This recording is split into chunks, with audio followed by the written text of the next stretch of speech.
देखिए नाज़रीन, मैंने आपको वर्ब के बारे में पहले बताया कि वर्ब क्या है और लोग इससे क्यों भागते हैं। जब समझ में ना आए तो वो उससे भागते हैं। तो अब मैंने व्हाट इज़ वर्ब, आज की वीडियो में व्हाट इज़ वर्ब यानी वर्ब क्या है की डेफिनेशन बताऊंगी। फेल, ये वर्ब जो है फेल है, यानी एक हरकत का नाम है, और हरकत जो है उससे ज़िंदगी है। अगर हरकत ना हो तो हर चीज़ बेजान है और जामत कहलाती है। इस दुनिया में जितनी भी चीज़ें हैं वो हरकत में ही हैं।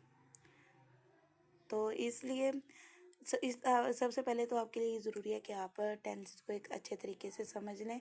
जब तक आपको टेंसेस समझ में आएंगे, चाहे वो 12 हैं या 20 हैं, तो आपको एक बेहतर तौर पर तवाज़ुन में इंग्लिश समझ में आ जाएगी। सबसे पहले तो अगर हम वर्ब को इस्तेमाल ना करें एक लफ्ज़ में तो वो मानी हो जाते हैं।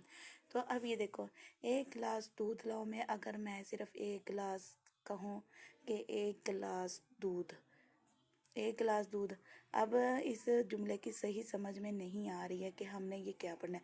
लेकिन जैसे ही मैं लाओ का जुमला लगाया है तो सबको पता चल गया कि भाई एक गिलास दूध लाओ की समझ आ गई। इसमें जो वर्ब है वो लाओ है, यानी जो लाओ है वो वर्ब है। वर्ब की बहुत ज़्यादा इम्पोर्टेंस है हर एक जुमले में। अब मुझे तुम मैं बाकी का जुमला हज़फ कर देती हूँ और छुपा देती हूँ, बाकी मैं लिख देती हूँ मुझे तुम। अब इसमें समझ नहीं आएगा कि मुझे तुमसे इधर क्या मानी लिया जा रहा है। तो जब मैं बाकी का जुमला लगाऊंगी कि से बात करनी है, यानी जो ये इतना जुमला मैं लगा रही हूँ, तो ये भी वर्ब के ज़ुमरे में आता है, जिससे हमें बात समझ में आती है और एक अच्छी तरह से समझ में आती है। इसलिए तुलबा जो है इंग्लिश ज़ुबान से भाग्य रवश इसलिए इख्तियार करते हैं कि उन्हें वर्ब नहीं समझ में आती। सबसे ज़्यादा मुश्किल काम ही वर्ब का है। बाज़ औक़ात वर्ब मुख्तलिफ़ शक्ल सूरत में आती है, मुख्तलिफ़ अशकाल में आती है।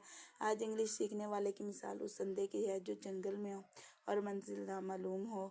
और इसी तरह तुलबा जो है इंग्लिश पढ़ तो लेते हैं मगर मफ़हूम समझ में नहीं आता, और उन्हें ये नहीं पता चलता कि सब्जेक्ट का क्या है, ऑब्जेक्ट क्या है या वर्ब क्या है। बस इतना लाजमी समझाया जाता है कि वर्ब जो है फ़ेल को कहते हैं, जैसे इधर आओ, जाओ, खाओ, चलो, पियो, बस यही अफ़ाल है।